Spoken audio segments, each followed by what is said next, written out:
Денеска започна отстранувањето на дотрената канализациона мрежа, пошто ќе се создадат услови за изградба на нова атмосферска канализација во должина од 6500 метри.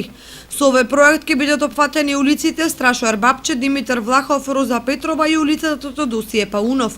Вредноста на инвестицијата е околу 96 милиона и 200 илјади денари. Со ова ќе се реши голем проблем, поготово на оваа улица Страшоар Бапче, бидејќи самите знаеме дека во изминатиот период жителите кои гравитираат на оваа улица имаат проблем при големи дождови да дојде до излевање на фекалната канализација во нивните домови.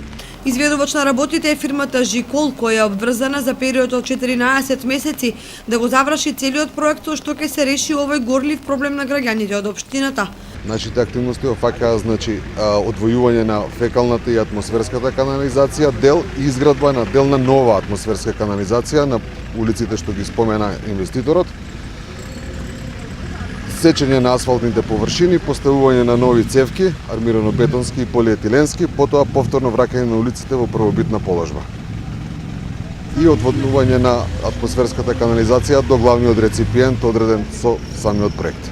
Надзор на реализацијата на проектот е Сене Спасов од Заводот за испитување на материјали од Скопје, кој вели: Инвеститор на објектот е Европска инвестициона банка и дел од парите исто така ги обезбедува општина Кочани. Со овој проект општина Кочани ќе реши уште еден суштински проблем кој со години наназад чекаше на реализација.